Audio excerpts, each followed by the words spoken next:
Summary.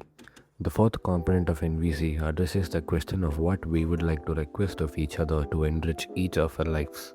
We try to avoid vague, abstract, or ambiguous phrasing and remember to use positive action language by stating what we are requesting rather than what we are not. Each time we speak, the clearer we are about what we want back, the more likely we are to get it. Since the message we send is not always the message that's received, we need to learn how to find out if our message has been accurately heard. Especially when we are expressing ourselves in a group, we need to be clear about the nature of the response we are wanting. Otherwise, we may be initiating unproductive conversations that waste considerable group time. Requests are received as demands when listeners believe that they will be blamed or punished if they do not comply. We can help others trust that we are requesting, not demanding, by indicating our desire for them to only comply if they can do so willingly. The objective of NVC is not to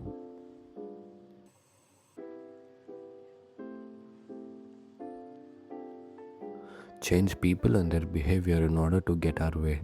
It is to establish relationships based on honesty and empathy that will eventually fulfill everyone's needs. NVC in action. Sharing fears about our best friends smoking. Al and Butt have been best friends for over 30 years. Al, a non-smoker, has done everything he can over the years to persuade Butt to give up his two-pack a day habit. In the past, when Al had tried to get him quit, Bert had often accused Al of judging him. Aware during the past year of the increasing severity of his friend's hacking cough, Al finds himself bursting out one day with all energy and life that had been buried in his unexpressed anger and fear. Al. But I know we've talked about this a dozen times, but listen, I'm scared your damned cigarettes are going to kill you. You're my best friend and I want you around for long as I can have you. Please, I don't think I'm judging you. I'm not. I'm just real. I'm worried. But no, I hear your concern. We've been friends for a long time. Al, making a request. Would you be willing to quit? But I wish I could. Al, listening for the feelings and needs preventing Bert from agreeing to the request. Are you scared to because you don't want to fall? But yeah, you know how many times I've tried before. I know people think less of me for not being able to quit. Al, guessing at what Bert might want to request. I don't think less of you, and if you tried and failed again, I still wouldn't. I just wish you would try. Bert, thanks, but you're not the only one. It's everyone. You can see it in their eyes. They think you're a failure. Al, empathizing with Bert's feeling.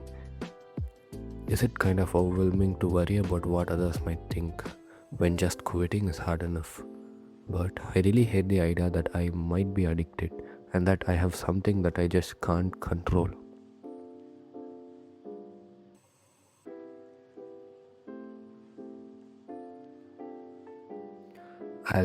Al's eyes connect with Bert's. He nods his head. Al's interest and attention to Bert's deep feelings and needs are revealed through his eyes and the silence that follows. Bert, I don't even like smoking anymore. It's like you're a pariah if you do it in public. It's embarrassing. Al, continuing to empathize, it sounds like you would really like to quit, but are scared you might fail, and how that would be for your self-image and confidence. But yeah, I guess that's it. I don't think I've ever talked about it before. Usually when people tell me to quit, I just tell them to get lost. I'd like to quit, but I don't want all that pressure from people. I wouldn't want to pressure you. I don't know if I could reassure you about your feelings, but your fears around not succeeding. But I sure would like to support you in any way I can, that is, if you want me to. But yes, I do. I'm really touched by your concern and willingness, but suppose I'm not ready to try yet. Is that okay with you too? Al, of course. But I'll still like you as much. It's just that I want you to like you for longer. Because Al's request was a genuine request, not a demand. He maintained awareness of his commitment to the quality of the relationship, regardless of Bert's response. He expressed his awareness and his respect for Bert's need for autonomy through his words, "I'll still like you," while simultaneously expressing his own need to like you for longer. "But, well then, maybe I will try again, but don't tell anyone else, okay? Al, sure, you decide when you're ready. I won't be mentioning it to anybody."